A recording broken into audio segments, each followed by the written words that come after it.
Bonjour à tous et bienvenue dans cette nouvelle édition de Ramify Invite. Alors aujourd'hui on a un invité un peu spécial et c'est d'ailleurs une édition un petit peu spéciale. Aujourd'hui c'est pas exactement un gérant de fonds qu'on invite pour échanger, c'est Frédéric Puzin qui est donc fondateur du groupe Quorum.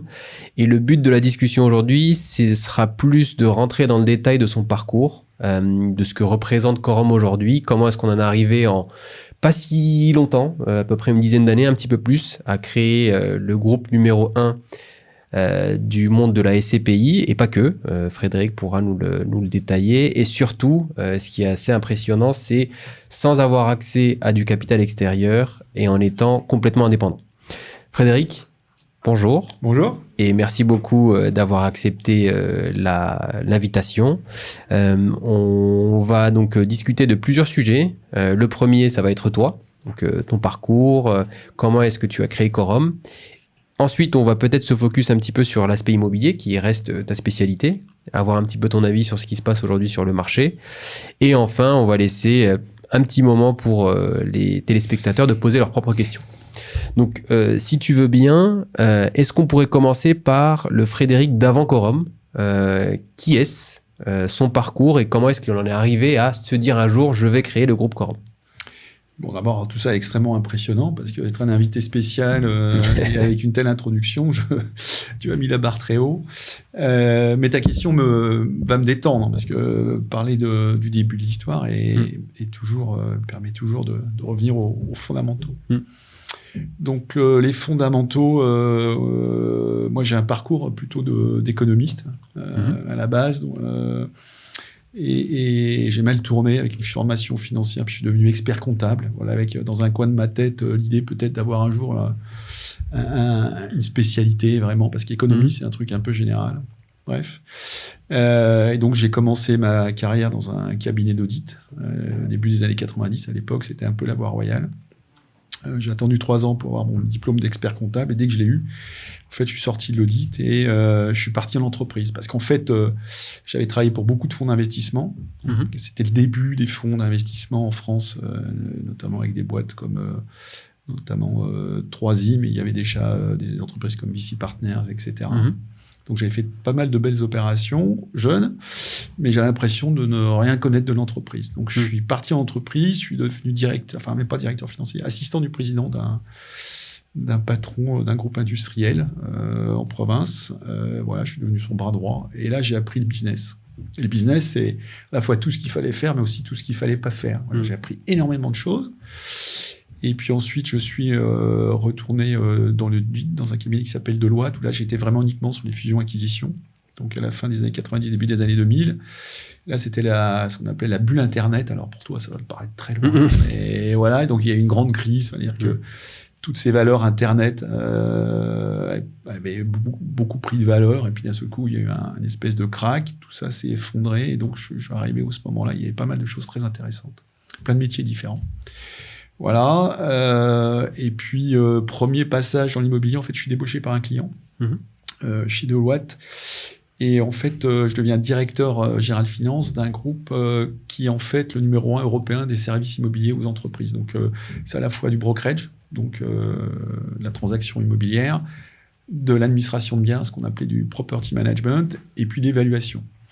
Et dans ce groupe, il y a traîne une entreprise, une filiale en France, parce que ça c'était en France, mais aussi à l'étranger, qui gère un truc, je comprends pas trop ce que ça fait, d'ailleurs ça m'intéresse pas, uniquement le nom ne m'intéresse pas, les gars ont l'air un peu obscurs, hein. Ils sont un peu tristes, tout ça est un peu poussiéreux. Ils gèrent des SCPI. Donc voilà mon premier contact avec l'immobilier, mais ce qui m'intéresse à l'époque, c'est plutôt le métier d'agent immobilier en Europe. Alors on avait des filiales en Allemagne, en France, en Angleterre, en Espagne, au Portugal, en Belgique. Et ce groupe, je l'ai revendu, j'ai fait partie de l'équipe de management qui l'a revendu en 2004 à la BNP. Ça s'appelle aujourd'hui BNP Paribas Immobilier. Ok. Voilà. Et alors, moi, venant de l'industrie, parce que le début de mon parcours, c'est plutôt l'industrie, je vois ce monde de l'immobilier de façon assez amusée.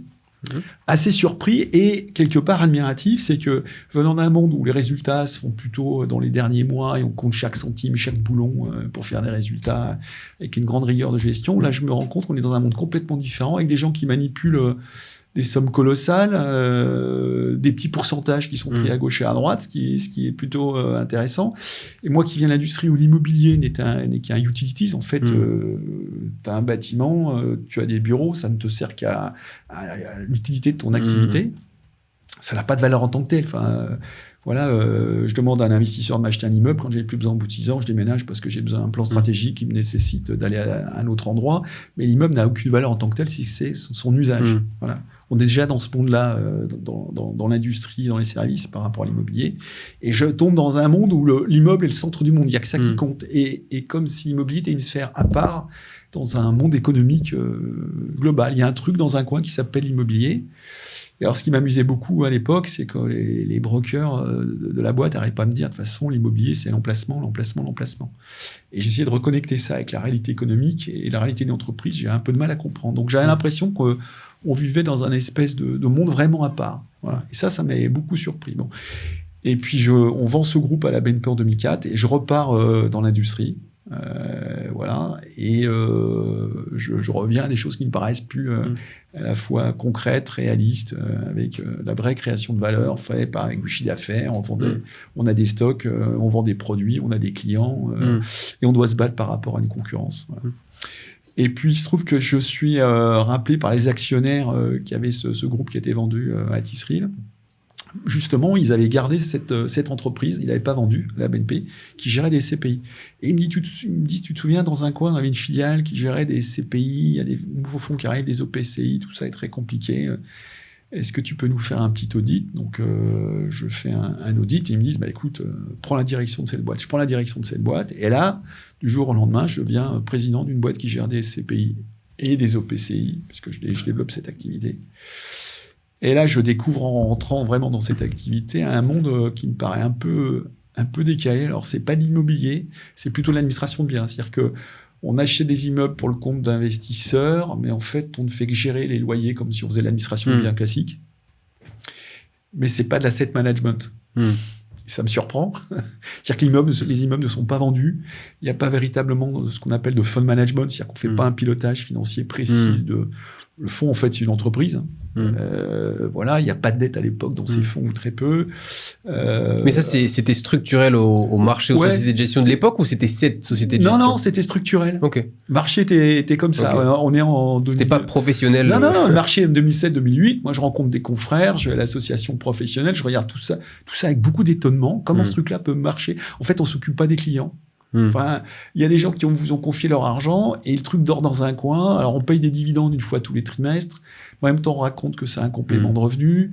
Mais je trouve que le truc n'est pas performant, quoi. À la fois sur le plan de la qualité du produit, parce que je trouve que le produit est intéressant. Alors là, on est en 2007-2008, c'est juste le début de la crise des subprimes.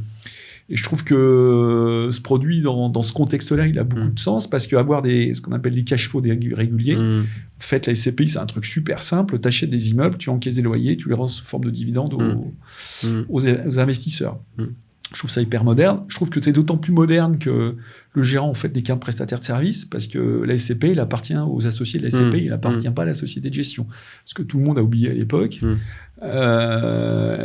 Pour moi, c'est du crowdfunding avec un truc hyper sage, où on achète des immeubles, on va chercher du revenu. Mais c'est trop sage, parce qu'on n'achète pas pour revendre, pour faire un peu de plus-value, et la gestion, elle est plutôt pépère, elle est même inexistante. Et à l'époque, c'est qui les leaders de marché? Juste pour qu'on se rende compte. Est-ce qu'il y avait des marques qui émergeaient?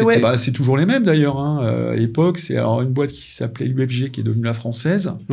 T'as Amundi, t'as BNP, t'avais même, avant que ça s'appelle Amundi, c'était 2 sociétés de gestion, une pour la Société Générale, une pour le Crédit Agricole, tout ça c'est devenu Amundi en 2008-2009 de mémoire. T'as une jeune boîte qui vient de se créer qui s'appelle Primodial, en fait c'est les anciens de la Française qui sont devenus, les anciens de la Française qui montent ce truc-là, enfin... Et tu as des indépendants, voilà, mais c'est les mêmes qu'aujourd'hui. Sauf qu'aujourd'hui, il y a beaucoup plus de nouveaux, mais c'est les mêmes qu'aujourd'hui. Et donc, je me dis, mais là, il y a un truc à faire. Parce que d'abord, on ne s'occupe pas du client final, le client qui est l'investisseur. Ça, c'est le premier client. On ne s'occupe pas de l'autre client qui est le locataire. Parce que le gérant de SCP, il a 2 clients. Il a le locataire qui paye les loyers et l'investisseur qui a mis la monnaie, qui va récupérer les loyers, qui doit récupérer son capital. Et je me dis, moi,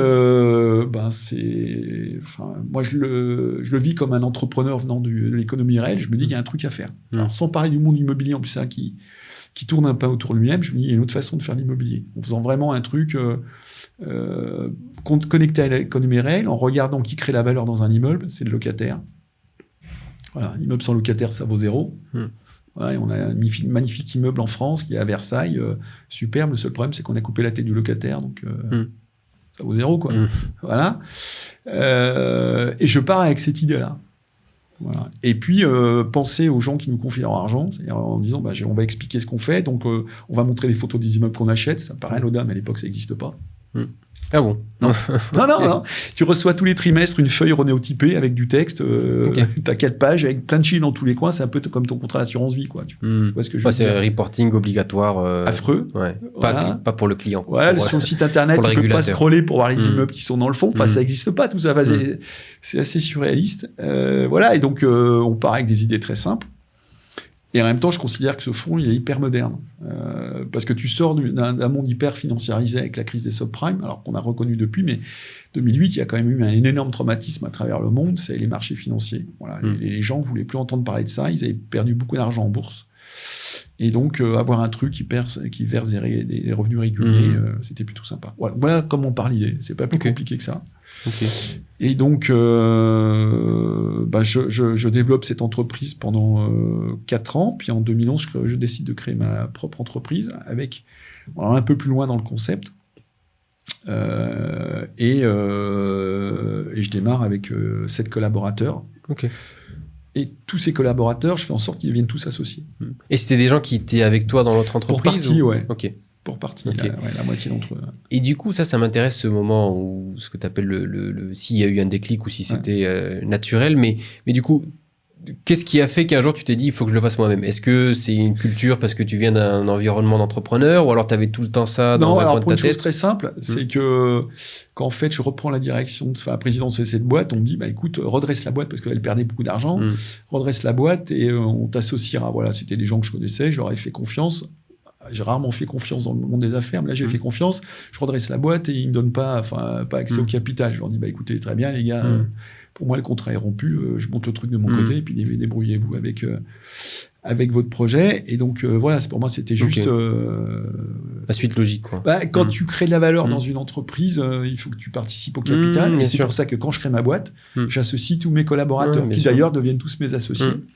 À telle enseigne que pour faire en sorte qu'ils aient une part de capital significative, je mets beaucoup de comptes courants. C'est-à-dire que quand tu crées une entreprise, tu peux mettre du capital ou alors en tant qu'associé, tu peux mettre du compte courant ou alors tu vas chercher des banques qui mettent de la dette. Donc moi, j'ai mis du compte courant, j'ai fait une grosse place à tous mes collaborateurs et associés et on a démarré comme ça, ce qui fait que j'avais que des gens qui avaient tous un intérêt aligné autour d'un projet qui était comment créer de la valeur en proposant un produit d'épargne immobilier où à la fois j'ai un client qui est satisfait, qui en gros on a pour son argent par rapport au service qu'il a rendu et moi je développe une entreprise. Voilà, ça c'est le projet de départ. Et tu as dit quelque chose d'intéressant, tu disais je fais jamais confiance dans le business. Pourquoi? C'est des expériences ou non, c'est un peu exagéré ce que je dis, mais avant il faut donner la confiance, mais elle doit être encadrée sur le plan contractuel. Voilà. Après, une fois que tu as écrit quelque chose, tu as tous les droits, et le premier des droits, c'est de ne pas le respecter. Pour autant, quand tu ne le respectes pas, il faut aller discuter avec la partie adverse pour modifier le contrat. Et c'est là qu'il y a de la confiance. Mais voilà, j'avais pas ficelé ça dans un contrat, parce qu'on se connaissait bien, et ça m'est rarement arrivé, mais là, ça m'est arrivé. Voilà, donc... je te pose la question aussi parce que tu évolues dans le monde de l'immobilier. Et nous, on est assez agnostique. On considère toutes les classes d'actifs. Mais c'est vrai que l'immobilier a cette réputation d'être un monde un peu plus dur que les autres dans les négociations. Est-ce que ça, tu le vois pas spécialement? Non. Ok. Tu arrives à... Ah non, non. Oh non, enfin, pour avoir bossé dans d'autres domaines je préfère 100 fois aller discuter avec les mecs de l'immobilier pour acheter un immeuble ou que ce soit qu'aller discuter avec Leclerc pour vendre un produit à une plateforme de la grande distribution. Hein. C'est quand même plus sympa. C'est vrai que c'est d'autres types de discussions. C'est pas du tout le même monde. Non, c'est pas un monde particulier. Voilà. Et alors, dans le début de mon histoire, il se trouve que moi, j'ai vécu un traumatisme personnel, c'est que étant jeune étudiant en économie, et, faisant de la finance aussi, évidemment, à l'âge de 21, 22 ans, je me dis, tiens, avec une bande de copains, on se dit, tiens, on développe un modèle, et on se dit, en bourse, il y a peut-être un truc différent à faire, donc j'investis en bourse, et je m'endette en faisant un prêt étudiant. Donc, évidemment, on est les champions du monde, donc on achète à découvert, on fait des montages pas possibles, le truc, il était fabuleux. D'ailleurs, l'idée a été reprise sous une autre forme, mais bon, voilà. Et il se trouve qu'il y a un seul truc que j'ai pas prévu, c'est qu'il y a une crise financière. Donc la bulle Internet. Non, c'était bien avant, c'était plutôt à la fin des années 80. Ok. Alors, fin des années 80, avant que je me mette à bosser. Et en fait, je bouffe mon prêt étudiant. Et donc, il me faut 10 ans pour rembourser mon prêt étudiant parce que je sais pas, je en bourse, je considère qu'on a fait un truc vachement intelligent. Le problème, c'est qu'il y a un truc qu'on n'avait pas vu venir. Donc, j'apprends l'investissement. C'est-à-dire que tu peux pas compter sur une histoire qui est un long fleuve tranquille. Ouais, bien sûr. Voilà. Mais tu sais, pour la petite histoire, c'est drôle. Au tout début, quand on a commencé en 2022, je me rappelle, parce que je prenais encore les appels clients, on avait un étudiant qui voulait investir son prêt étudiant dans de la SCPI en nue propriété. Sur 4 ans, pile le temps de ses études, pour être sûr de loquer le... Bon, on a quand même réussi à le dissuader, même si c'est pas une idée, surtout qu'il allait diversifier sur plusieurs SCPI, mais... C'est pas hyper saugrenu, notamment. Ouais. Nous, on avait un truc super sophistiqué, avec de la dette, des achats à terme, des options, des trucs dans tous les coins, enfin, du hedging, des machins. Voilà. Et en fait, ça a été une grande leçon. Heureusement, je l'ai eu très jeune, cette leçon, mais ça m'a ouvert les yeux sur tout un tas de trucs. Et ensuite, ça m'a inspiré, et notamment ce qu'on a fait chez Quorum. Je me suis dit, en fait, le meilleur moyen de faire des affaires, c'est d'être acheteur quand tout s'est cassé la figure. Et surtout, t'es vendeur quand tu considères que le marché il est bien chaud, il a bien pris, tout le monde est à fond, quoi. Voilà. Et ça, quel que soit le marché. Donc, ensuite, j'ai mis quelques années à rembourser mon prêt étudiant. Ça a été une excellente leçon. D'ailleurs, je m'en félicite tous les matins. Et du coup, c'est vraiment un des marqueurs qu'on a dans notre gestion et que je me suis toujours appliqué par la suite dans mes affaires. Alors que moi, par exemple, je me suis mis en bourse dès octobre 2008, quand la bourse était bien ratatiguée, en dessous de 3000 points. J'ai vendu quasiment tout ce que j'ai fait. J'ai acheté un maximum en bourse, voilà. Et j'ai toujours ensuite investi de cette façon-là. Et qui est aussi un peu un marqueur dans l'histoire de Quorum. Et l'histoire de la première SCPI, c'est que on sort doucement de la crise des subprimes, on est début des années 90, et notre SCPI, elle a 2 motos. Elle a d'abord, c'est à l'époque les SCPI. Ah oui, alors ça c'est très drôle, parce que les SCPI n'investissaient qu'en France. Bon, voilà, alors on lui dit, attends, il y a un truc qui s'appelle la zone euro. En fait, faire l'immobilier à Paris, c'est bien. Faire l'immobilier en France, c'est bien, mais tu as tout le reste du monde européen, quoi. Et tu n'as pas de problème de devise. Donc, pourquoi est-ce que les CPI ne sortent pas de France ? Bon. Et alors là, j'ai des vagues explications. Moi, j'ai un grand expert du domaine qui m'explique qu'en fait, on ne fait pas d'immobilier sérieux à plus de 10 minutes de l'Étoile en scooter. C'est pas des blagues. Ah, c'est une histoire vraie, d'accord. Véridique. On m'a expliqué ça. Ouais. Voilà. Ou qu'on ne pouvait pas faire l'immobilier sérieusement hors de France parce qu'il n'y avait pas de notaire dans le reste de l'Europe. Alors c'est pas vrai, il y a quelques notaires en Espagne et au Portugal, mais ils n'ont pas tous fait le même statut qu'en France. Mais voilà, il y avait vraiment des croyances. Des idées reçues. Ouais. Et donc nous, à l'époque, on sort 92, 93, 2012, 2013, pardon, on sort de la crise des subprimes. Et il y a des marchés immobiliers complètement différents en Europe. Donc, ça devient intéressant parce que tu peux aller acheter un endroit qui est complètement déprimé, attendre qu'il remonte, revendre et puis retourner sur un autre marché. En fait, le marché était vraiment protéiforme, tu vois. Et notamment, il y a tout le sud de l'Europe qui était complètement dévasté. Donc, on crée notre première SCPI. On va investir hors de France, en Espagne. Mais du coup, c'était la première du marché français. Ouais. Ah, ok, je ne savais pas. Ouais. Enfin, qui est en plus 100% étrangère. Alors, il y en a, c'est pas vrai.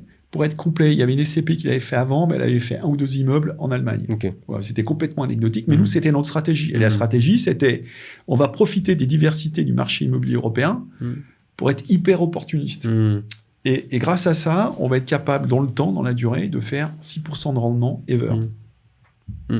Ce rendement que vous avez tenu. Oui, plus apprécier de prix de part. On le retient depuis 13 ans, mais en même temps, apprécier de prix de part, faire des plus-values, etc. Parce qu'on va jouer entre les marchés. Et donc, ça avait une idée assez simple, c'était de dire, en faisant 6%, nos clients vont être ravis. Voilà. Si en plus ça, on le fait les augmentations de prix de part, c'est encore mieux. Et nous, on va avoir un produit performant, on va pouvoir développer notre petite entreprise. Voilà. L'idée n'est pas plus compliquée que ça, c'est aligner nos intérêts avec ceux de nos clients. Mais à l'époque, il faut bien se rendre compte qu'une SCPI, ça n'investit qu'en France. Donc investir à l'étranger, il a fallu trouver des gens qui nous fassent confiance.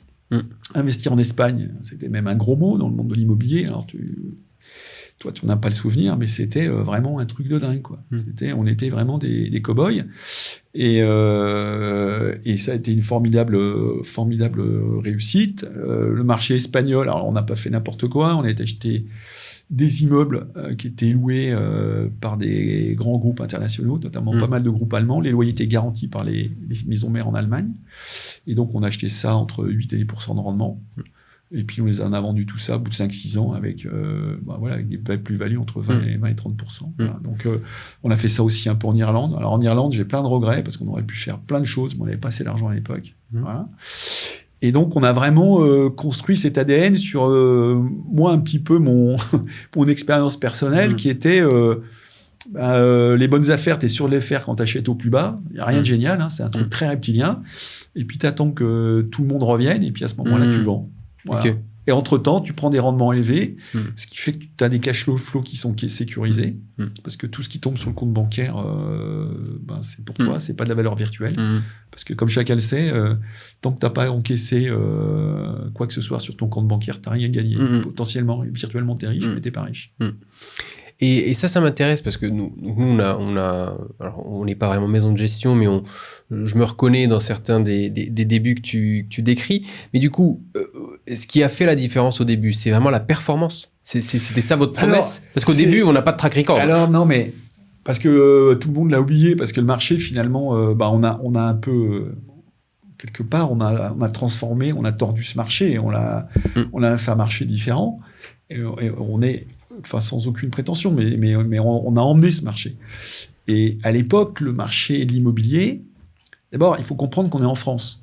Alors, en France, il y a deux choses qui font investir les Français, qui font courir les Français pour leur argent. C'est l'immobilier, ça, c'est culturel. On a souvent entendu dire, avec l'immobilier, on est à l'abri de tout. L'immobilier est une valeur refuge. Non, l'immobilier n'est pas une valeur refuge, c'est une valeur concrète. C'est-à-dire que tu peux taper contre un immeuble, tu vas le sentir sonner. C'est pas une option, c'est pas une obligation, c'est pas une action, c'est pas de la crypto-monnaie, c'est réel, l'immeuble, il est là. Bon, ça, c'est vrai.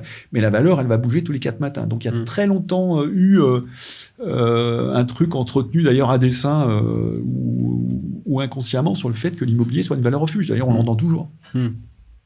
L'immobilier fait le refuge. Non, l'immobilier est une valeur réelle. Par contre, c'est une valeur qui fluctue comme l'eau. Tu peux gagner, tu peux perdre de l'argent. Bon, ça, c'était le point numéro 1. Et le point numéro 2, c'est que dans le monde de l'immobilier, jusqu'à un passé récent, et dans les SCPI, c'était comme ça, on investissait sur des thématiques. C'est-à-dire qu'une bonne SCPI, c'était une SCPI de l'immobilier de bureau à Paris dans les années 2000-2010. Voilà. Le meilleur immobilier que tu puisses faire, c'est l'immobilier de bureau à Paris. Bon. Après, il y a eu le commerce. La logistique. La logistique, c'est bien après. Alors, parmi les premiers actifs qu'on a achetés en 2012-2013 avec notre première SCPI, on avait acheté des actifs d'activité. On avait acheté des usines. Des trucs emblématiques qu'on ait fait. On a acheté une boîte, l'usine d'une boîte, les bâtiments d'une boîte qui s'appelle Brembo. Alors, ça ne te dit peut-être rien. Brembo, c'est le leader mondial du freinage de compétition pour les voitures et les motos. C'est une marque très prestigieuse. C'est très connu dans le sport automobile et c'est vraiment une des plus belles boîtes d'Italie. Et l'immeuble s'appelait le Chilometro Rosso, c'est-à-dire qu'ils sont au bord d'une l'autoroute entre Bergame et Bologne. Et tu as un grand mur rouge et un bâtiment qui s'appelle le Chilometro Rosso, dans lequel tu as cette boîte. C'est le Ferrari, c'est Ferrari dans son domaine. C'est une très belle boîte qui gagne beaucoup d'argent. On achète ce truc-là, qui est une usine en fait, mais magnifique. Et on nous dit à l'époque, mais ça, c'est pas de l'immobilier. Ça. On n'achète pas des immeubles d'usine. C'était vraiment un sous-produit. On prend des risques énormes. Bon. Aujourd'hui, pour la petite histoire, par exemple, aux États-Unis, l'immobilier qui vaut le plus cher, donc qui offre les rendements le plus bas, c'est l'immobilier industriel. Ok. D'accord ? En France, c'est la logistique qui s'est développée depuis une quinzaine d'années, mais la logistique, il y a 15 ans, c'était un sous-produit de l'immobilier, c'était pas noble. Voilà. Donc on voit que les CRC bougent, donc on est parti là-dessus, on est parti aussi sur investir à l'international, et tout ce qui paraît aujourd'hui complètement banal, à l'époque, c'était révolutionnaire. Tout ça, c'était même des gros mots. Logistique, industrie, étranger, c'était vraiment un épouvantail. Voilà. Et donc, pour faire ça, il fallait avoir une conviction. Cette conviction, c'est ce que je t'expliquais. Il faut acheter ce que les autres veulent pas, mais qui a des rendements élevés, attendre qui intéresse pour que ça reprenne. Alors, comment on fait pour avoir des convictions, pour être certain que ça va prendre de la valeur à terme?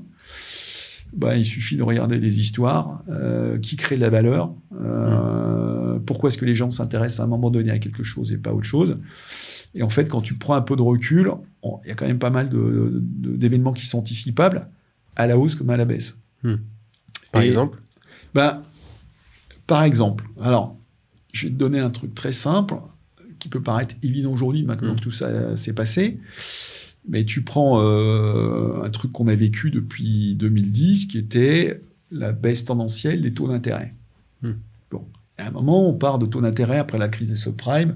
En 2010, les taux d'intérêt sont entre 4,5 et 5. Bon. Puis tu arrives 2018, 2019, tu as des taux d'intérêt à zéro. Une fois que tu arrives à des taux d'intérêt à zéro, qu'est-ce qui peut se passer? Un truc que je n'aurais pas imaginé qui devienne négatif. Donc on a vu des taux d'intérêt négatifs, même il y a des gens qui ont placé de l'argent avec des taux négatifs, on l'a vécu. Je me souviens, il y a une époque... en Allemagne. Ouais, mais même en France, tu laissais de l'argent traîner sur ton compte bancaire, on te prenait des frais, quoi. Oui, ça revient à ça. Mais oui, c'est vrai. Ouais, c'est ça, oui.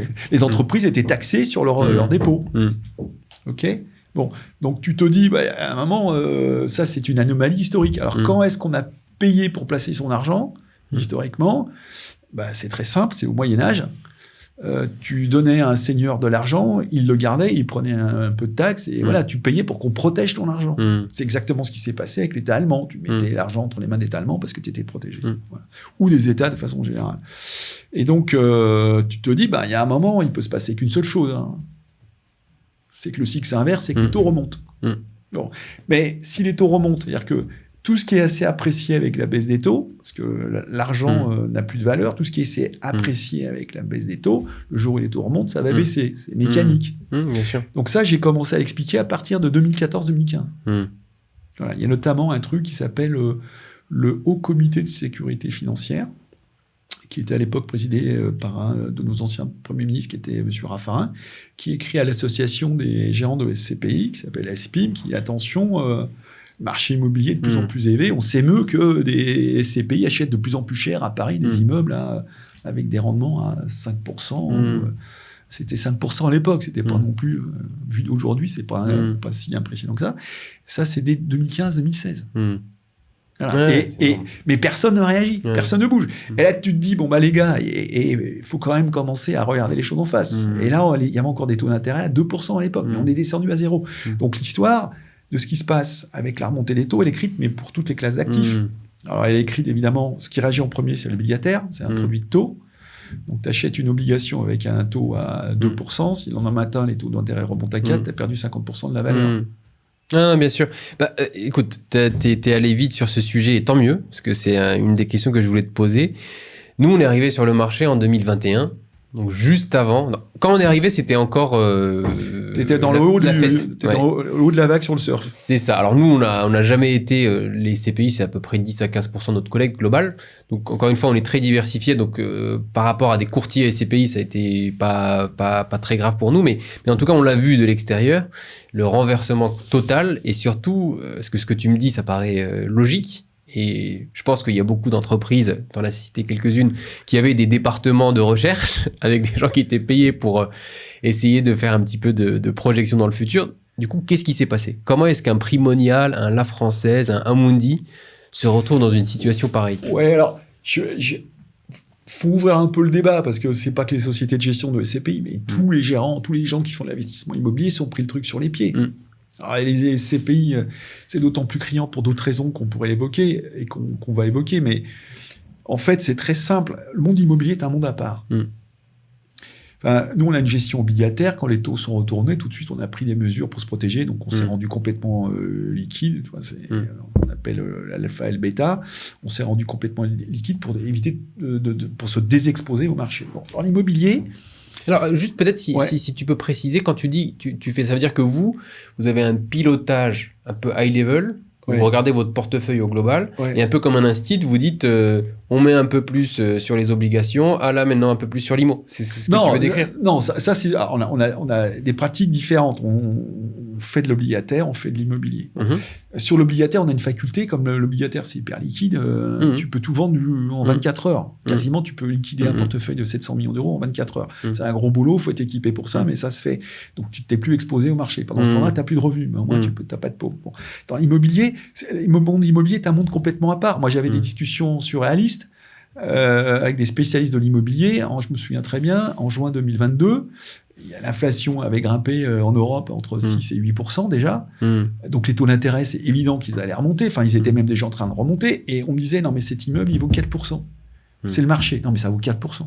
Je me dis, mais attends, Coco, là, aujourd'hui, pour que tu aies un vendeur qui vienne acheter à 4, c'est-à-dire que si le gars va chercher de la dette, il va voir sa banque lui dire, le taux d'intérêt, c'est 5. Tu vas pas acheter à 4% quand tu t'endettes à 5, ça marche pas. Donc le gars va dire, j'achète pas à 4, j'achète au moins 6. Non, mais cet immeuble, il vaut 4.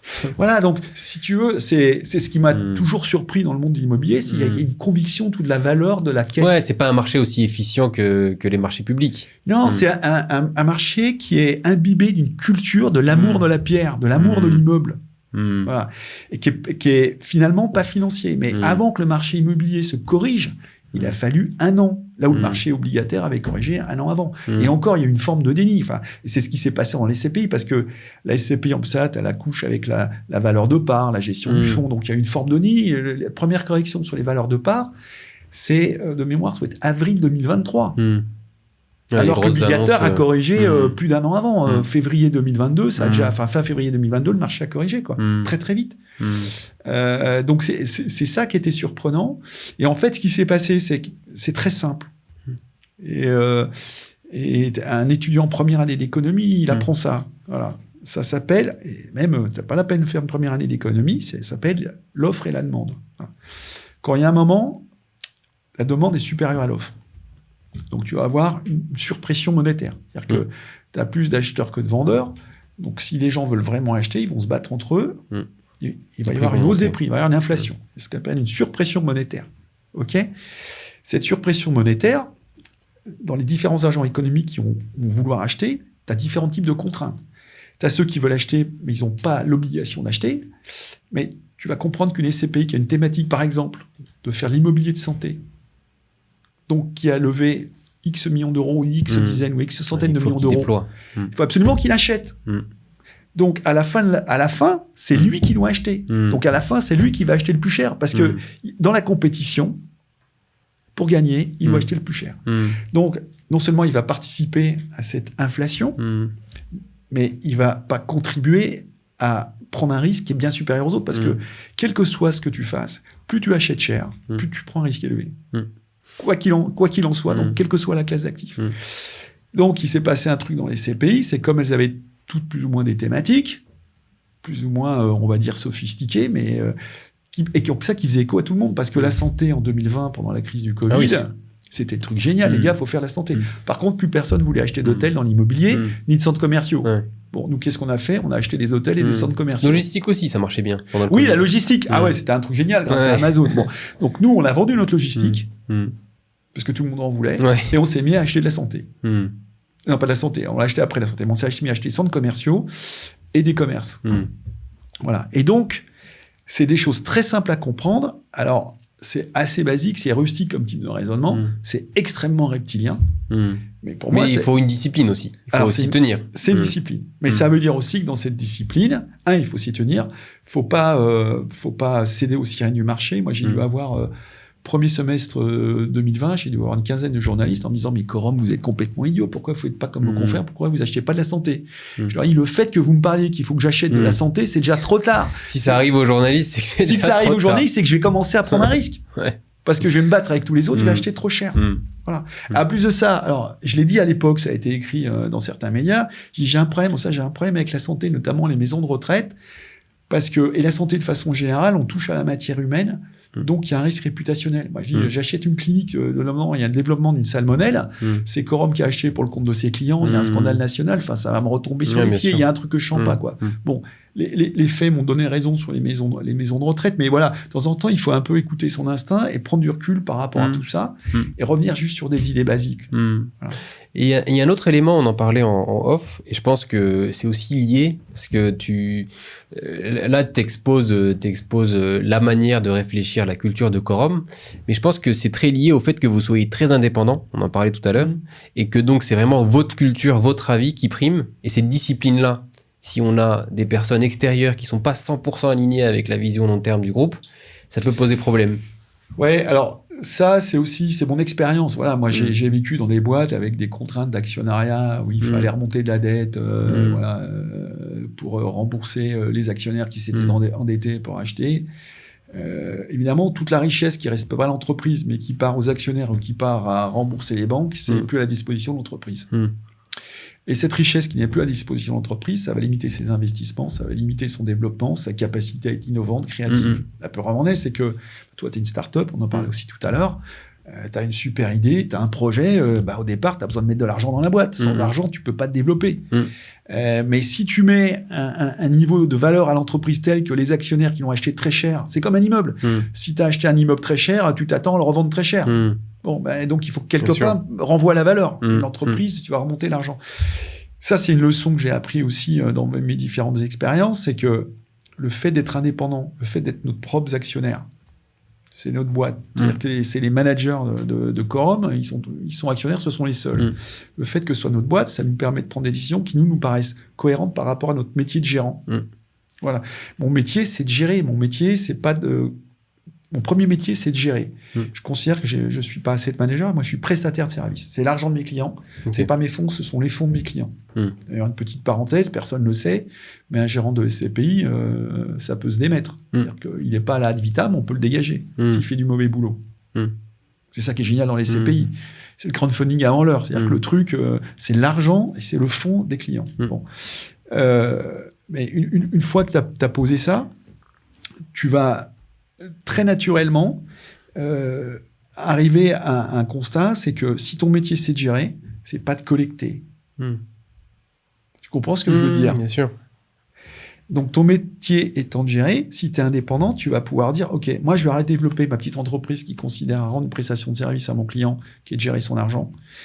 Monsieur le client, je peux plus prendre ton argent parce que je ne sais plus investir correctement pour maintenir la promesse que je t'ai faite, c'est faire par exemple 6% sur une SCPI. Mais pour faire ça, il ne faut pas que j'ai un actionnaire qui me dise coco. Et surtout qu'il y a un horizon de temps qui est là pour 4 ans et il ne veut pas savoir que pendant 4 ans, vous allez pas investir. Tu ne peux pas me baisser ton chiffre d'affaires, toi, gérant. Non, tu vas continuer à collecter. Et quand on regarde ce qui s'est passé dans l'histoire des SCPI, on se rend compte que définitivement, certains acteurs avaient sans doute un actionnariat qui leur mettait la pression. Il y a des groupes aussi qui voyaient la manne que représentait la collecte dans une SCPI. Et après tout, on collecte. Nous, dès 2016, dans notre plus grosse SCPI, on dit on limite la collecte à tant de millions d'euros par an parce qu'on ne sait pas investir plus. Et ça, on fait le constat dès 2016. En fin 2019, début 2020, avant le Covid, quand le marché fait, sur le deuxième semestre 2019, le marché fait plus 50, Quorum fait moins 50% de collecte. On limite volontairement parce qu'on trouve que le marché est trop cher. Avec les taux d'intérêt à zéro, ça devient n'importe quoi. On prend du risque en investissant. Donc, on continue à faire des affaires, mais on les limite parce qu'on considère que là, ça reste raisonnable. Et au-dessus, c'est pas raisonnable. Donc, on s'est fait beaucoup d'inimitiés, notamment parmi les conseillers en gestion de patrimoine, mais certains de nos clients qui nous disaient « Mais pourquoi vous continuez pas à développer Les résultats sont super bons. » Mais oui, mais si on continue à investir, on prend du risque. Et donc, un jour, vous allez nous le reprocher. Ouais, ça, mais donc, ça veut dire que vous avez vraiment un seul et unique client qui est l'investisseur final. Vous n'avez pas un autre client. Alors, il y a un autre client, c'est ce que je disais tout à l'heure, il y a un autre client, c'est que pendant très longtemps, les acteurs de l'immobilier... Il faut bien comprendre que le monde de l'immobilier, pendant très longtemps, il y avait une relation de seigneur à vassal. Le seigneur, c'était le propriétaire, le vassal, c'était le locataire. Bon. J'ai eu la chance, en 2004, quand j'étais dans ce groupe qui a été vendu à la BNP, qui s'appelle BNP Paribas Immobilier, de croiser une ou deux personnalités, des gens remarquables, et qui avaient déjà une vision très moderne de l'immobilier, et qui considéraient que l'investisseur, le propriétaire d'immeuble, n'était lui aussi qu'un prestataire de service. C'est-à-dire qu'il mettait à disposition un actif, un bien, quelque chose, au service d'un client qui était le locataire. C'est-à-dire que le truc était inversé. Le propriétaire n'est pas un propriétaire de loi divin, il rend une prestation de service, c'est un locataire qui va en avoir pour son argent. Ça, c'est l'autre aspect des choses. C'est que Ça, on l'a intégré dans notre gestion. C'est pour ça qu'on a comme particularité de tout gérer nous-mêmes, parce qu'on considère que notre autre client, c'est le locataire. Et donc, on met en face l'un de l'autre nos deux clients. C'est-à-dire qu'il y a un locataire qui paye un loyer, il est content de ce qu'il loue, donc il reste dans l'immeuble, il va le louer cher, et en contrepartie, ça nous permet de payer l'autre client qui est l'investisseur. Et ça, concrètement, comment est-ce que vous y arrivez? C'est-à-dire que parce que j'imagine que vous ne faites pas le property management, ou alors c'est inclus. Ok, d'accord, je ne savais pas. Okay, partout donc en Europe, toute la chaîne. D'accord, ok. On parle 20 nationalités dans l'entreprise. D'accord. On a 20 nationalités, on parle 24 langues dans l'entreprise. Okay. Voilà. Ah, ça, je ne savais pas. Moi, je pensais que vous étiez vraiment sur le côté fonds et asset management, mais vous descendez jusqu'à... Non, mais je vais te donner un exemple. Et si tu peux, excuse-moi, parce que l'audience, tout le monde n'est pas à l'aise avec ces termes, si tu peux réexpliquer juste les différentes strates et comment est-ce qu'on arrive jusqu'au property management et pourquoi est-ce que ça m'étonne? Non, mais il y a différentes choses. Une SCPI, c'est une société qui appartient à ces investisseurs que sont les associés de la SCPI. Ok. Elle est gérée par un gérant qui est indépendant, qui rend une prestation de service, donc qui a un contrat de gestion et qui est payé par la SCPI. Okay. Il se paye sur les loyers pour l'essentiel. Bon. Sur un pourcentage des loyers qui sont encaissés. Alors, ensuite, la SCPI, elle a plusieurs cycles. Hein. Il y a un premier cycle qui consiste à investir l'argent que va lui apporter l'investisseur, l'épargnant. Il y a un deuxième cycle qui va consister à gérer l'immeuble, gérer le locataire, faire des travaux, encaisser les loyers, gérer les contraintes réglementaires. Puis il y a un troisième cycle qui consiste à vendre. Et tout ça, c'est trois métiers différents. D'accord ? Ensuite, il y a un autre métier au-dessus qui consiste à piloter le fonds. C'est-à-dire qu'il va falloir piloter l'action des gens qui investissent, l'action des gens qui gèrent, l'action d'y vendre, pour que globalement, le fonds délivre la performance. Donc ça s'appelle le fund management, c'est la gestion de fonds. L'investissement, c'est la partie équipe d'investissement. La gestion des locataires, donc des travaux, des immeubles, etc. La vie de l'immeuble, ça, c'est ce qu'on appelle le property management. Okay. Puis à la fin, il y a ce qu'on appelle l'arbitrage, qui est l'équipe qui vend les actifs. Voilà. Et donc, fund management, property management, investissement, vente, tout ça, c'est ce qu'on appelle de l'asset management, de la gestion d'actifs. Voilà. Et ce pilotage-là, on fait tout en interne. Alors, je vais t'expliquer pourquoi est-ce qu'on fait tout en interne. Tu vas te comprendre très vite. Et juste parce que c'est pas le cas de toutes les SCPI. Il y a beaucoup de SCPI qui vont outsourcer, notamment la partie property management. Oui, alors c'est ça le truc. Déjà, imagine, tu dis, je vais monter une SCPI thématique, ça s'est fait début des années 2000. Je monte une SCPI thématique, je fais du commerce en Allemagne. Bon, ok. Mais il faut que j'aille avoir mes propres équipes d'investissement en Allemagne, il faut que j'ai mon équipe de gestion des locataires en Allemagne, puis après, quand je vais vendre, il faut que j'ai mon équipe locale. Donc, ça coûte très cher. Il faut monter des bureaux, il faut embaucher du monde, il faut avoir des outils pour gérer, de la scène informatique, donc c'est des informaticiens, c'est tout ça. En Allemagne, il y a quand même des spécialistes du marché allemand. Donc, je vais sous-traiter à des Allemands. Alors, il y a deux façons de faire. Soit je sous-traite à quelqu'un qui a le même métier que moi, qui est un asset manager, qui fait toute la chaîne, qui achète, qui gère, qui vend, et qui va m'aider à piloter globalement la performance. Mais tu vas te rendre compte qu'il y a un problème, c'est que cet asset manager, il ne travaille pas que pour moi. Lui-même, il a ses propres fonds. Donc, quand je lui dis, tiens, j'ai 30 millions d'euros à investir, je lui dis, tiens, asset manager allemand, j'ai 30 millions d'euros à investir. Comment je suis sûr qu'il va trouver le meilleur profit, le meilleur produit pour moi? C'est sûr. Comment est-ce que je suis sûr qu'il va trouver le meilleur locataire pour mon immeuble? Comment est-ce que je suis sûr qu'il va tirer le meilleur prix de la vente? Je dépends d'un reporting que je vais recevoir tous les mois. Puis si les chiffres baissent, je vais appeler le property l'asset manager, mais pourquoi est-ce que le locataire est parti? Il est parti parce que le loyer était trop cher. Pourquoi est-ce que le loyer était trop cher? En fait, tu subis les événements. Donc, si tu gères toi-même, tu vas être en contact avec ton locataire, tu vas voir ce qui va pas. L'autre façon de faire, c'est pas de confier ça à un property manager, mais c'est de confier à chacun des sous-corps de métier dont je te parlais. Donc, tu vas confier à une équipe d'investissement indépendante, qui, elle, va avoir d'autres choses à investir, un property manager qui va avoir 40 clients en plus de toi. Donc, le jour où il y a un problème sur le marché allemand, tu seras un problème parmi d'autres, mais tu ne vas pas pouvoir défendre tes intérêts propres. Puis, le jour où tu vends, tu vas te confier ça aussi à une équipe spéciale dédiée à ça, mais qui aura d'autres clients que toi. Donc, tu dépends complètement d'un intermédiaire et tu ne peux pas, tu es pas maître de ton destin. Bien sûr. Et ça, c'est un truc, tant que tu ne l'as pas vu, donc tu n'en vois pas les conséquences, tu ne le sais pas. Et une des raisons pour laquelle on a passé cette dernière crise immobilière, mais vraiment, haut la main et sans trop de difficultés, c'est qu'on gérait tout et que le taux d'occupation de nos immeubles, par exemple, ils sont supérieurs à 98%, 90,5%. On a 1,5% de vacances. Il n'y a rien de comparable aujourd'hui avec l'histoire qu'on a sur le marché. Peut-être des CPI récentes, mais après, il va falloir voir comment ça se gère à l'avenir. Et que l'histoire des CPI, c'est plutôt avoir des taux d'occupation aux environs de 90%. Donc, tu perds 10% de revenus. Non, c'est clair. Et du coup, ça soulève une question parce que oui, c'est toujours mieux d'internaliser, sauf si des fois c'est vraiment beaucoup moins cher. Mais du coup, ça soulève la question du recrutement. Ouais, mais alors, tu me dis c'est beaucoup moins cher. Moi, mon client, ton client, le fait que moi, ça me coûte moins cher, c'est pas son problème. Ah non, mais c'est clair. C'est sûr. Donc, j'ai un conflit d'intérêt. Je le fais à l'économie, mais Inch'Allah. Ou je le fais comme je pense qu'il faut que je le fasse en tant qu'expert, c'est mon problème, c'est mon coût. Donc, à moi de gérer mon compte d'exploitation. Oui, bien sûr. Okay. Mais ça soulève du coup, pour garder ce même niveau de qualité sur autant de géographie, ça suppose un effort de recrutement qui soit... Toi, est-ce que c'est quelque chose sur lequel tu as focus pendant longtemps au début, ou alors ça s'est fait naturellement parce que le groupe marchait bien ?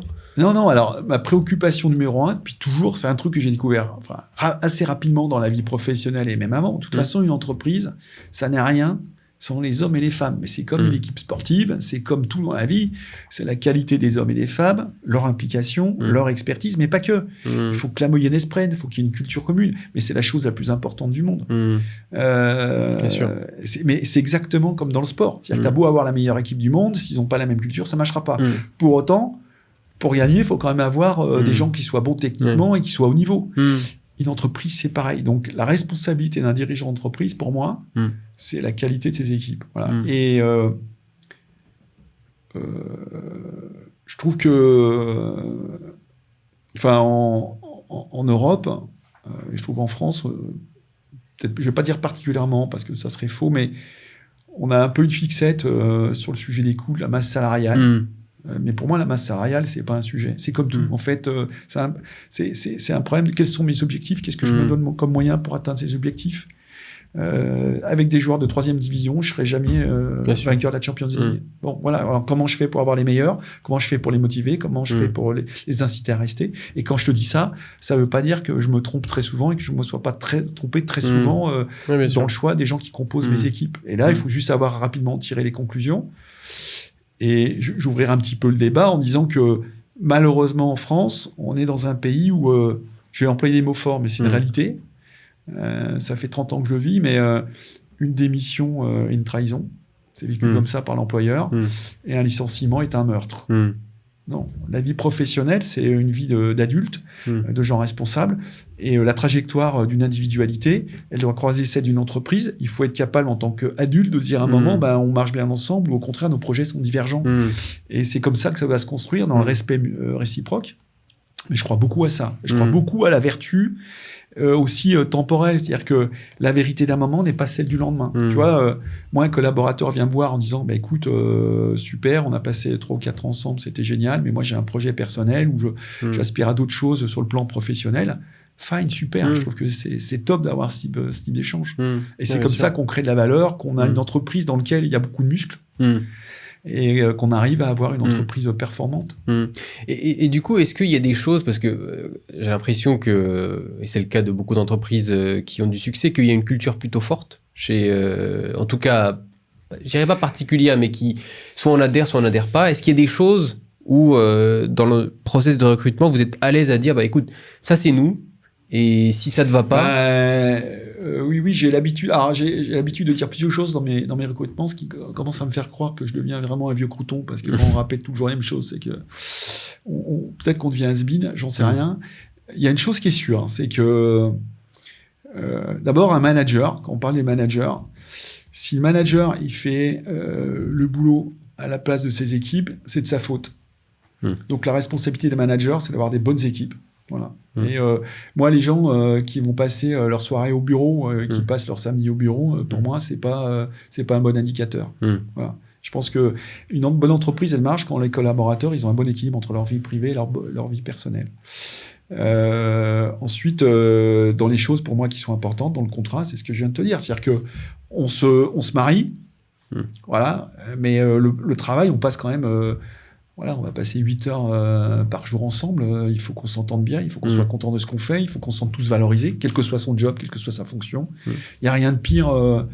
Il y a rien de pire que de se sentir inutile dans une entreprise ou pas valorisé alors qu'on a fait un bon boulot, qu'on s'est investi. Donc tout ça, c'est beaucoup d'efforts pour avoir cette reconnaissance-là, faire en sorte que toutes ces règles-là soient respectées. Et quand je te dis ça, ça veut pas dire qu'on y arrive toujours. Ça veut pas dire qu'il n'y a pas des choses qui marchent pas dans mon entreprise. Mais être vigilant là-dessus, faire en sorte que tous les managers soient vigilants là-dessus, c'est une règle d'or. Et aussi, il faut savoir à la fois reconnaître les mérites, se dire quand les choses marchent pas, et savoir prendre des décisions rapidement. Alors que la pire des choses, c'est de rester dans les statu quo où les uns les autres sont insatisfaits et en fait un espèce de ventre mou qui s'installe et puis à la fin tu coinces une entreprise. Donc oui, si ça pour toi c'est une culture forte, oui on a cette culture-là. Et d'ailleurs, elle peut plaire ou pas plaire. C'est le but d'une culture, c'est d'essayer d'attirer les gens qui fit avec la culture. Mais sinon c'est pas une culture. À la fin de la journée, le motto dans l'entreprise, c'est que nos clients soient satisfaits de notre travail. Voilà, parce que ce sont nos clients qui payent, qui font le chiffre d'affaires, donc ils payent les salaires. Donc si tout le monde est conscient de ça et qu'un client, ça se cajole, ça se gâte et vraiment le client est au centre du monde et qu'une entreprise qui gagne, c'est celle qui a compris que c'était ses clients qui créaient la valeur. Voilà. Donc bien sûr. Et je reviens peut-être au point de l'indépendance et du fait que vous n'avez jamais accueilli de capital extérieur. Est-ce que ça... Et ça dépend aussi, c'est une double question, c'est quelle est l'ambition de Quorum à terme ? Est-ce qu'un jour vous voulez être je balance des noms comme ça, mais le Blackstone de l'Europe ou autre, et donc d'atteindre des tailles colossales ? Vous êtes déjà très très gros, je crois que c'est 8 milliards aujourd'hui. Non, c'est 9. Ok, 9 milliards. Un peu plus. Je vais updater mes chiffres. Mais c'est pas ça qui m'intéresse. Mais je comprends. C'est 160 000 clients. Aussi. Parce que, tu vois, ce que tu viens de dire est très révélateur. Ouais, je comprends pas les gens dans cette industrie. Quand je parle de l'industrie, c'est l'industrie monde de l'épargne, banque, assurance, asset manager, conseiller. Je gère 1,5 milliard d'euros, 10 milliards. Mais qu'est-ce que ton client en a à faire ? Ton client, ce qu'il veut, c'est être le seul client auquel toi tu fasses attention. Tu veux pas tu veux pas client. Moi, je veux pas que tu prennes des risques avec mon argent. Je veux que tu tiennes tes engagements. Tu m'as dit que tu allais faire X%, tu les fais et tu vas me rendre mon argent au bout de 6 ans, s'il te plaît. Voilà. Que tu gères 20 ou 30 milliards d'euros, c'est pas mon problème. Et tu vois, ta question, elle est super intéressante pour ça. Et chaque fois, ma réponse est la même. Je gère pas 9 milliards. J'ai 160 000 clients qui m'ont fait confiance. Et ça change tout. Non, je suis d'accord. Mais donc, je reformule ma question. Ton ambition en termes de nombre de clients servis et satisfaits, c'est quoi ? Est-ce qu'il y en a une ? Est-ce que pas vraiment ? Si, j'en ai une. Alors, j'ai un chiffre en tête. Ce qu'il faut que j'arrive à faire, ce qu'il faut que Quorum arrive à faire, ça arrive à convaincre que les solutions qu'on propose sont non pas utiles au plus grand nombre, parce qu'on peut pas apporter la bonne réponse à tout le monde, mais en tout cas qu'elles soient reconnues pour être une réponse adaptée dans un certain nombre de cas, et qu'elle soit reconnue par rapport à cette offre au marché global qui est le monde de l'épargne, parmi les meilleures solutions qu'on puisse trouver. Ça, c'est mon ambition. Et partant de là, je suis persuadé que ça sera plus 160 ou 170 000 clients dans 3 ou 4 ans, mais ça sera peut-être 2 ou 3 fois plus dans 5 ans. Voilà. Mon ambition, c'est de faire croître le nombre de clients. Mais toujours en restant indépendant. C'est-à-dire que ça, c'est une règle d'or. Tu disais, la vérité d'aujourd'hui n'est jamais la vérité de demain. Il faut jamais dire jamais. Mais en étant indépendant sur le plan capitalistique, ça, je suis assez persuadé de ça. Après, il faut jamais dire jamais. Il y a peut-être des investisseurs au capital de Quorum qui pourraient rentrer si on considérait qu'ils étaient un accélérateur de particules au service de nos clients. Qu'est-ce que je pourrais faire de mieux pour mes clients avec de l'argent extérieur ? Et deux, qu'ils adhèrent à notre vision des choses. C'est-à-dire que si demain matin, je fais rentrer un investisseur qui me dit, bon, alors, quel que soit l'état du marché, cette année, tu vas pas collecter 1 milliard, mais tu vas prendre 2 milliards, et tu prends tout l'argent que tu peux prendre, parce que ce qui compte, c'est les résultats de l'entreprise, et peu importe ce qui se passera dans 3 ans, bah ça, non. Je comprends. Très clair. Bah écoute, je te propose de faire un petit aparté sur l'état du marché aujourd'hui. Tu en parlais un petit peu au début, tu disais aujourd'hui il y a beaucoup de nouvelles SCPI. C'est quoi ton regard là-dessus ? Est-ce que tu penses que c'est normal ? Est-ce que tu penses qu'il y en a trop ? Est-ce que tu penses qu'on fait n'importe quoi en annonçant du 8% ? Comment est-ce que tu vois la nouvelle génération de SCPI? Eh ben, je trouve que c'est très bien. Voilà, parce que s'il y a des gens qui peuvent amener un petit peu d'air frais avec de nouvelles idées, c'est formidable. Moi, je l'ai fait à mon époque. Après tout, j'ai pas l'exclusivité des bonnes idées. Il y a plein de bonnes idées. Donc, ça, c'est génial. Je trouve que globalement, c'est plutôt une belle morale à la fin de l'année, enfin à la fin de l'histoire, parce qu'il y a quand même des acteurs historiques qui ont quand même des histoires où ça fait une fois, deux fois, trois fois qu'ils vont dans le mur. Il y a eu la crise des années 90, un début de crise en 2008-2009 qui a été assez limité, mais enfin... Et là, on a une crise où, globalement, c'est toujours les mêmes qui vont dans le mur. Et l'histoire est toujours la même. C'est-à-dire que quand le marché immobilier commence à monter, ils collectent beaucoup, ils achètent très cher, ils endettent, et on finit dans le mur quand le marché baisse. Donc, que ça permette de laisser la place à de nouveaux acteurs qui, j'espère, auront une approche un peu différente et qui seront tirés les leçons de ces acteurs historiques qui ont toujours fini dans le mur un bout de cycle ou un autre, moi je trouve ça plutôt intéressant. Puis si ça peut permettre aux anciens de repartir sur des bonnes bases en disant notre métier c'est quoi? Est-ce que c'est de collecter? Est-ce que c'est de gérer? Est-ce que notre métier c'est de faire l'immobilier? Ou est-ce que notre métier c'est faire des produits d'épargne rentables avec comme sous-jacent l'immobilier? Tant mieux si ça permet de faire bouger tout le monde. Donc, moi je regarde ça d'un côté plutôt positif. Après, ce que j'observe, c'est que il faut pas faire bégayer l'histoire. C'est-à-dire que quand on fait une promesse, il faut la tenir. Quand on connaît parfaitement la suite de l'histoire, il faut le dire. Voilà, moi, j'ai créé une SCPI en 2020, elle s'appelait Corum Orion. La première année, elle a fait 11%. J'ai dit à tout le monde, on a tous dit à tout le monde, attention, ça, c'est exceptionnel. L'objectif de la SCPI, à terme, c'est fait 4,5. Bon, on fait 5,5, 6 depuis des années. On va faire mieux, évidemment, mais il faut être honnête. Et il y a un truc, moi, on me fait rabâcher depuis des années, les performances passées ne préjugent pas des performances futures. Souvent à quoi je réponds, et alors si on est capable de le faire depuis 12 ans, c'est quand même un signe. Mais voilà, il faut aussi qu'il y ait une certaine comment dirais-je, honnêteté vis-à-vis des clients là-dessus. Et l'autre point, c'est très bien d'inventer de nouvelles façons de proposer la SCPI. Par contre, il faut être correct, il faut être honnête, et il faut aller jusqu'au bout des choses. C'est-à-dire que la thématique, par exemple, des SCPI sans frais de souscription, c'est super, génial. Ils ont trouvé un autre modèle de rémunération. Mais il faut donner tout le modèle de rémunération. Et à la fin de l'année, dire, à la limite, on peut faire des comparatifs. Quels sont les modèles de frais et à quoi ça correspond année après année en termes de poids. Bon, tout le monde a aujourd'hui retenu que ce sont des SCPI non pas sans commission de souscription, mais sans commission. Oui, je trouve ça assez drôle. Alors, personne s'en émeut. Bon, très bien, mais un jour, les clients vont se réveiller. Mais tu sais, on a à peu près le même problème. C'est drôle que tu en parles parce que dans le monde de l'assurance vie et de l'épargne un peu plus global, il y a le même sujet avec les frais de gestion.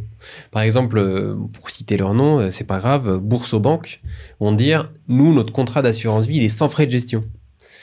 Sauf que c'est faux, c'est sans frais de gestion, en plus prélevé par Bourso. Alors que le produit en lui-même, c'est un petit peu le même sujet, il y a des frais, sinon les gens ne peuvent pas vivre derrière. Ah oui. Donc, et au final, le client est sensible à ça. C'est ça le drame, c'est que ce message passe, pas pour tout le monde, mais il passe quand même. Alors c'est sympa, tu me tends une perche. Parce qu'il y a un contrat d'assurance vie qui n'a aucun frais propre, sauf une exception, c'est le contrat de Corum, contrat de Corum Life. Alors, ça, il n'y a pas grand monde qui le sait, mais on a notre propre compagnie d'assurance.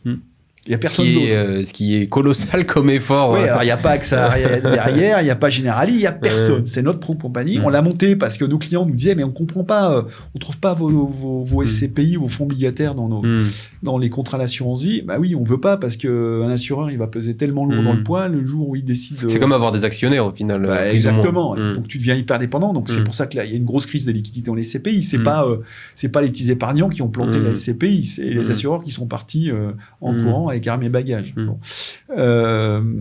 Donc, on n'a absolument aucun fait propre à la compagnie. C'est une réalité. Évidemment, les produits qui sont dedans ont leurs propres frais, mais comme tu les achètes en direct, que tu achètes tes fonds obligataires quorum ou tes CPI quorum, que tu les achètes en direct ou dans la compagnie, les frais sont exactement les mêmes. Donc, on n'a absolument aucun frais. Pour le coup, c'est complètement inaudible. On le met pas en avant d'ailleurs, parce qu'on considère que c'est pas un angle d'attaque et que l'assurance vie, c'est un truc un peu général dans lequel on offre un format fiscal, comme tu le sais, qui est intéressant. Et un effet capitalisant intéressant. Un effet capitalisant intéressant, et puis une fiscalité un peu plus douce au bout de 8 ans. Bon. Voilà. Mais à côté de ça, c'est une façon d'épargner. Il y en a plein d'autres. Il y a le PER aujourd'hui. Enfin, il y a plein de... Il y a le PEA quand tu vas faire des actions, etc. Mais ce qui est assez drôle, c'est que pour revenir aux frais sur les CPI, moi, j'appelle ça des CP commissions d'investissement. Alors, non, mais c'est quoi les CP commissions d'investissement ? C'est celles qui n'ont pas de commission de souscription. Voilà.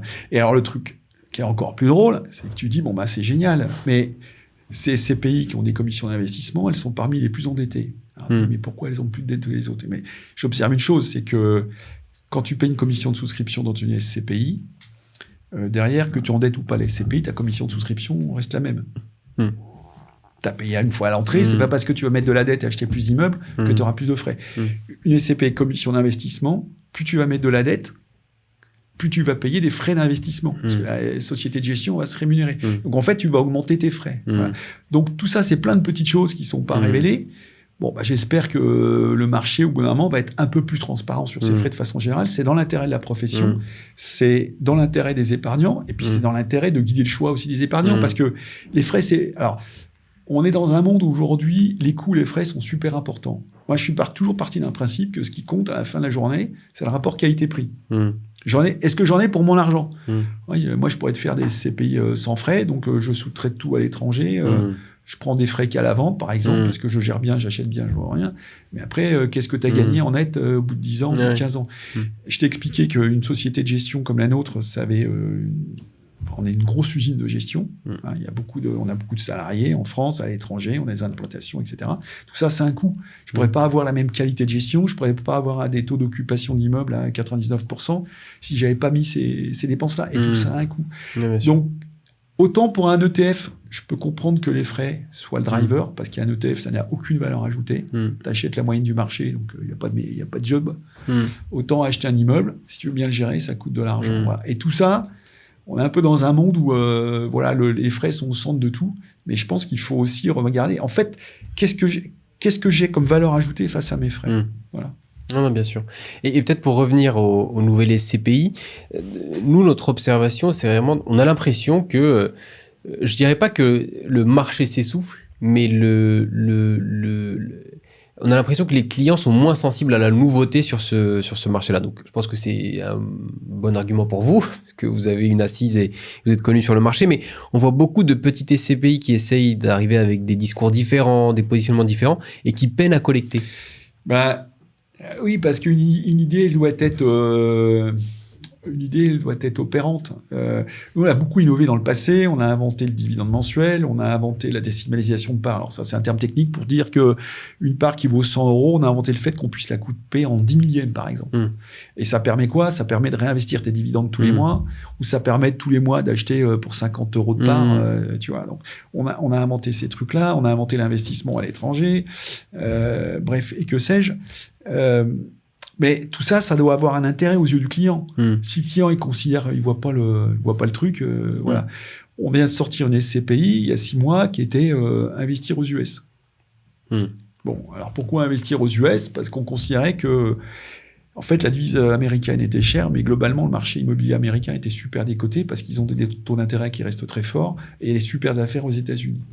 Bon, voilà. Alors, entre-temps, M. Trump est intervenu et a fait en sorte que l'Amérique est devenue un peu un repoussoir de façon générale. Il n'en reste pas moins vrai que le marché immobilier américain est super intéressant. Mais avant, on avait réfléchi, on se dit, est-ce que ça vaut le coup d'investir aux États-Unis ? On s'était toujours dit non, parce que on trouvait que, compte tenu du contexte, le dollar était trop cher et que c'était prendre trop de risques. Et que le marché immobilier américain était trop cher. On a lancé une SCP en 2018. Sa thématique, c'était s'exposer à l'advice, donc investir hors de la zone euro. Et en fait, l'idée qui était derrière, c'est ce qu'on a proposé, c'est de profiter du Brexit pour faire des bonnes affaires sur le marché immobilier anglais, avec le livre qui avait baissé de 30 ou 40%, un marché immobilier qui avait baissé de 30 ou 40%. Donc, c'est bien d'avoir des idées, mais derrière, il faut développer en quoi ça fait du sens à l'instant T de mettre son argent à tel endroit et qu'est-ce que je peux en espérer. Donc, si nous, notre thématique, c'est toujours dire aller dans des endroits où c'est intéressant parce que les prix ont baissé, tu peux comprendre. Oui, bien sûr. Mais dire, je fais la Xème SCPI, je fais une SCPI, je dis n'importe quoi, qui fait de la logistique avec des murs roses.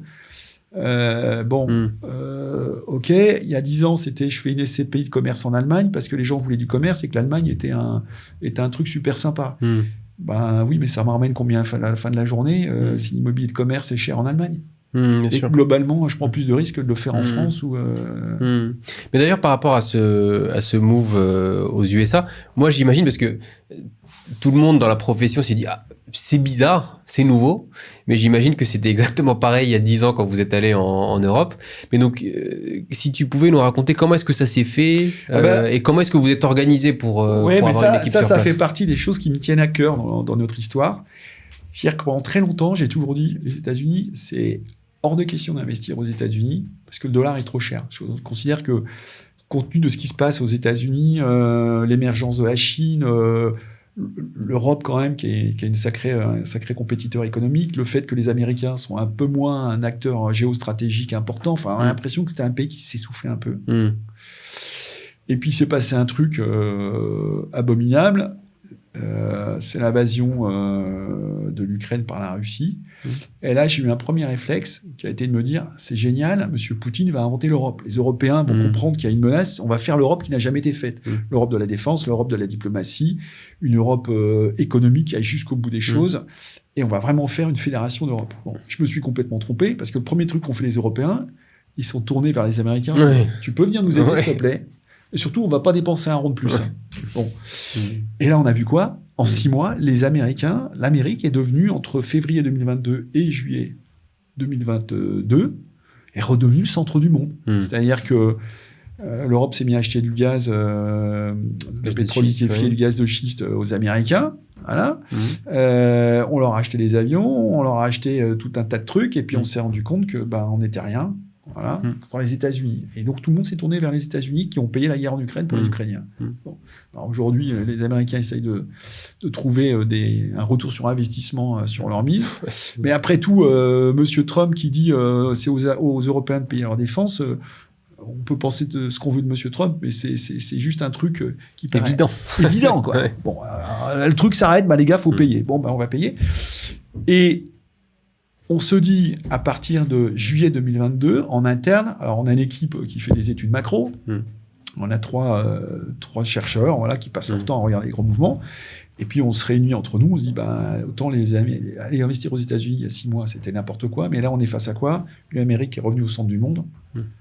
$1, oui, il est cher, mais parce que l'Amérique le vaut bien, entre guillemets, et puis un marché immobilier, mais qui est complètement décrépit, quoi. Pour faire des affaires, mais pas possible. C'est-à-dire que voilà, on a acheté à Manhattan une pharmacie, 15 millions d'euros, on a 7,5% de rendement avec un bail de 9 ans. Il y a 3 ans, ça valait 2 fois plus. Et ça, les Américains, parce qu'ils ont l'équivalent, les rates. Oui, mais c'est un rate. Alors, un rate, c'est pas l'équivalent. Un rate, c'est coté. C'est comme une foncière en France. Ouais. C'est pas du tout le même système. Ouais, donc ça n'a rien à voir. Bon, donc ces rates, ils ont pris une claque en bourse. Ils suivent le marché, de toute façon. Non, ils font pire. Ils amplifient le marché. C'est-à-dire qu'ils vont plus loin que la baisse du marché immobilier. Donc, on s'est dit, finalement, le dollar est cher, mais vu la place... Et puis, alors, les États-Unis sont le plus grand déposeur de brevets au monde. Ils ont les GAFA. Ils ont les plus grandes entreprises du monde. Enfin, tu fais le bilan global. Te dire ne pas être aux États-Unis... D'ailleurs, c'est un truc qui est vrai depuis très longtemps. Partout dans le monde, tu es singapourien, tu es hongkongais, tu es australien, tu es taïwanais, tu es anglais. Tu vas mettre un peu de ton argent aux États-Unis. C'est une forme de shelter. C'est une shelter pour plein de raisons. Bien sûr. Voilà. Donc, se dire emmener les épargnants français, profiter d'un marché immobilier intéressant et aller mettre, une petite fraction de son épargne sous forme d'immobilier aux États-Unis, c'est pas complètement idiot, surtout quand en contrepartie, je veux recevoir des dividendes. Voilà. Voilà l'idée de départ. Mais donc, d'un truc qui est un truc absolument interdit, on se dit, non, finalement, c'est pas complètement idiot. Et c'est pas de notre faute, c'est parce qu'il y a un événement géostratégique, on regarde les choses et ça fait du sens. Et ça, c'est les choses qu'on aime bien chez Cora. C'est pas juste le petit bout de la lorgnette immobilière. Et ça, même, parce que maintenant vous êtes à 250, c'est ça? C'est encore des choses qui te font vibrer, que tu fais. T'es présent à ces réunions-là, ou au bout d'un moment tu te dis bon, je laisse un peu plus de place à les équipes? Non, mais il y a beaucoup d'équipes très compétentes, il y a beaucoup d'experts chez Quorum, et voilà, moi je suis plus là comme un stimulant intellectuel.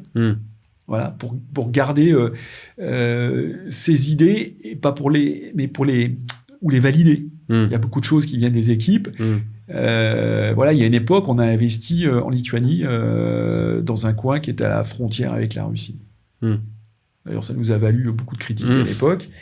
Et ce que j'avais dit aux équipes... Critiques par les clients ou par la presse? Non, par le marché, de façon générale. Qu'est-ce qu'ils vont faire dans les pays exotiques comme les Pays-Bas? Bon, c'était une chaîne de supermarchés. L'actionnaire était finlandais, ça marchait du feu de Dieu. À l'époque, je dis aux équipes d'investissement, écoutez, bon, ça doit rester anecdotique parce qu'il y a un truc que je sens pas. On est quand même face à un pays qui est la Russie. C'est jamais ce qui peut se passer. Voilà. Voilà ce que je dis à l'époque. On doit être en 2016-2017. Alors, les équipes me regardent un peu en souriant. Je leur dis, écoutez les gars, voilà ce que je pense. Donc on va y aller, mais on va y aller tranquillement. On va y aller, on va faire des choses limitées en termes d'exposition. Bon. Là, ils sont venus voir en disant, bon, on vend. Donc l'équipe, ton équipe, ok. Ils me disent, on vend. Je leur dis, pourquoi on vend? Ils me disent, voilà, alors c'est vraiment un coin qui a fait le feu de l'actualité dernièrement. La Lituanie a massé des troupes là avec l'aide de l'OTAN. Il y a même des Allemands qui sont arrivés. Bon, en face, il y a les Russes qui commencent aussi à... Voilà, on sait qu'on peut vendre dans de très bonnes conditions parce que le marché est liquide. Il y a des investisseurs locaux. Il y a encore des Finlandais qui investissent là-bas. On vend, voilà, parce qu'on considère qu'on a fait de l'argent. On va vendre avec une plus-value. Vendons. J'ai pas eu à intervenir, mais donc il y a une lecture de la part des équipes. Donc moi, je sers plus comme sparring partner intellectuel sur des grandes idées comme ça, des grandes idées macro. Et c'est ça qui m'intéresse chez Quorum. Super clair. Écoute Frédéric, ça fait déjà 1h10 qu'on discute. Je sais pas si tu sais, on a pas mal dépassé, mais on pourrait. En tout cas, je pourrais. Alors moi, je pourrais continuer encore longtemps, mais on va pas te retenir non plus 2 heures. On a déjà assez abusé de ton temps. Peut-être une dernière question qui moi me tient à cœur, c'est vraiment. Donc, on en a parlé un petit peu au début. Nous, on essaye de créer quelque chose de nouveau sur le secteur de la banque privée. Donc, c'est pas exactement la même aventure que Quorum, mais il y a quand même des similitudes. On est si petits je peux dans te permettre un conseil. C'est pas une aventure. C'est un projet. Effectivement. Parce que les gens qui vont te regarder ou qui nous écoutent, un projet, c'est pas une aventure. Une aventure, c'est un truc d'aventurier. Ouais, je te partage un petit tips. C'est vrai, merci. Mais du coup, par rapport à ce projet-là, et donc là, je vais te demander un deuxième conseil, parce que c'était ça ma question, c'était si tu devais nous donner un seul conseil, avec ce que tu sais de ce qu'on fait, ce serait quoi? Au-delà de ne pas dire aventure. 2 choses. Gardez vos convictions profondes. Ne vous perdez pas. Gardez vos convictions profondes. Et 2, sachez changer la vie. Compliqué de savoir quand piocher dans quel conseil. Vous le saurez. On le sentira. Vous le saurez. Ok. En tout cas, Frédéric, merci beaucoup. C'était vraiment top de pouvoir échanger. On se permettra peut-être de te réinviter quand tu auras envie de nous revoir, parce que je pense qu'on a encore des choses à discuter. En tout cas, j'espère que l'événement vous aura plu. En tout cas, moi, personnellement, il m'a beaucoup plu. Bien sûr, on propose donc les produits Quorum sur la plateforme Ramify, donc n'hésitez pas, même si je suis persuadé que vous les connaissez déjà. Mais encore une fois, merci et à très bientôt, j'espère. Merci à toi. C'était d'abord, je suis honoré parce que j'ai été accueilli vraiment très chaleureusement. Et puis, j'espère que j'ai pas trop parlé non plus. Voilà, j'ai essayé de partager pas du tout. Au contraire. un bout de l'histoire de Quorum et voilà, j'espère qu'on vous en savez maintenant un peu plus sur notre entreprise. Super. Merci beaucoup encore une fois. Merci et beaucoup. Bonne soirée à tous.